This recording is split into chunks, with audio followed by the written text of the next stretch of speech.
आदरणीय बंधु माताओं व मेरी प्यारी बहनों, राधे राधे। आपका हमारे YouTube चैनल पर बहुत बहुत स्वागत है। बंधुओं, आज हम इस वीडियो में कार्तिक माह में सुनी जाने वाली कहानी सुनेंगे, जिसमें बताया गया है कि जो सत से कार्तिक का नेम निभाता है उस पर ठाकुर जी की अपार कृपा बरसती है और उसका घर ठाकुर जी की कृपा से अन्न धन सुख समृद्धि व ऐश्वर्य से भर जाता है।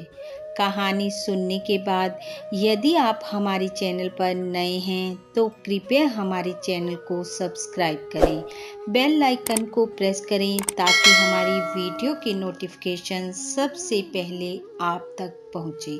वीडियो को शेयर व लाइक भी जरूर करें।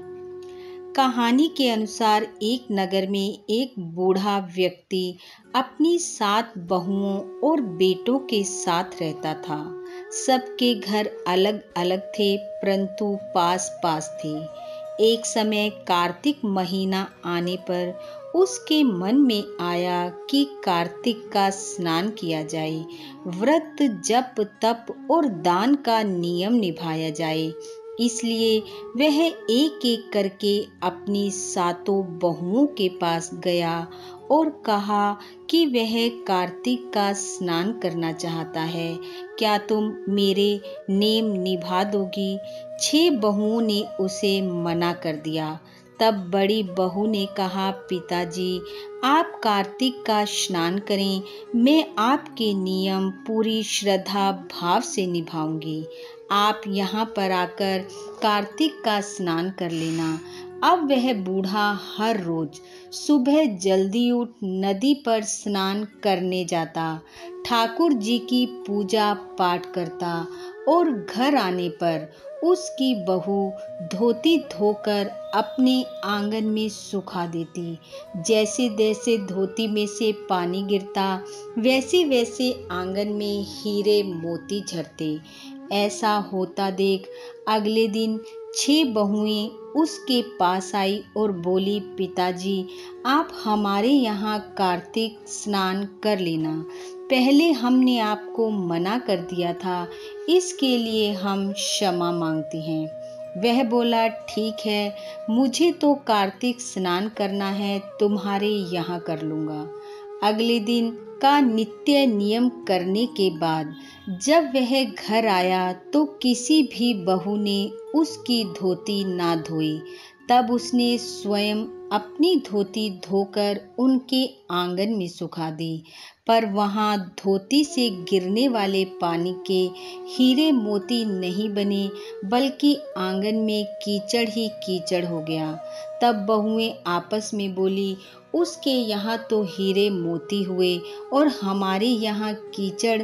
तब जाकर उन्होंने अपने ससुर से कहा, हमारे यहाँ तो आप पाप से नहाते हो, उसके यहाँ धर्म से, तो अब आप उसके यहाँ ही नहा लेना।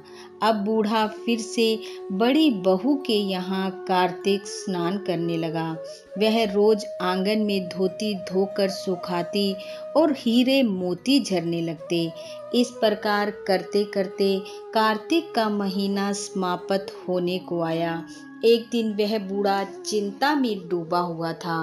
बड़ी बहू उसके पास आई और बोली, पिताजी किस चिंता में बैठे हो?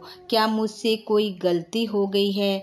क्या मैं नियम पूर्वक आपका कोई कार्य नहीं कर रही हूँ? तब वह बोला, बेटी तुमने पूरे सत से कार्तिक के नियम को निभाया है, लेकिन अब मेरी चिंता का कारण यह है कि कार्तिक स्नान पूरा होने को है।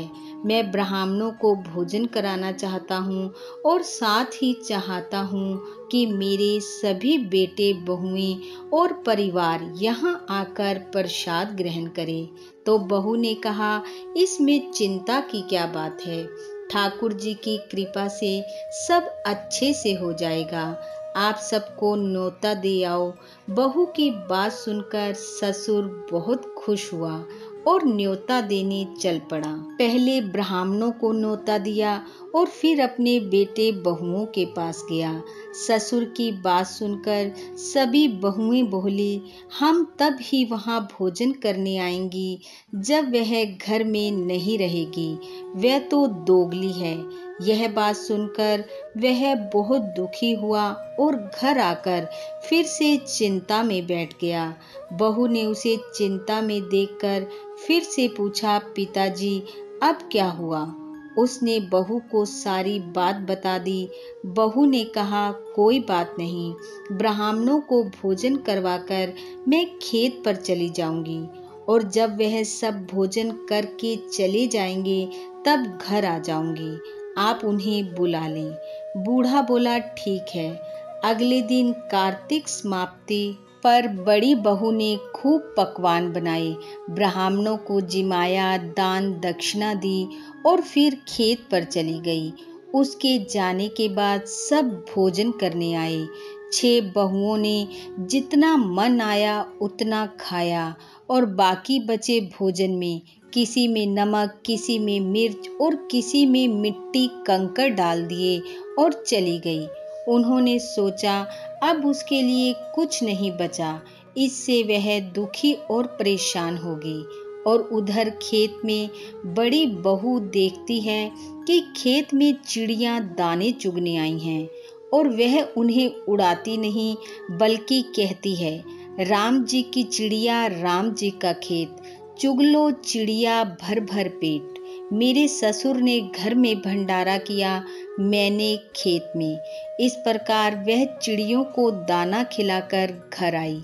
आकर देखा तो उसके ससुर फिर से उदास बैठे हैं। वह बोली, पिताजी क्या हुआ? उदास क्यों बैठे हो? सब अच्छे से हो गया ना? सबने भर पेट खा लिया ना?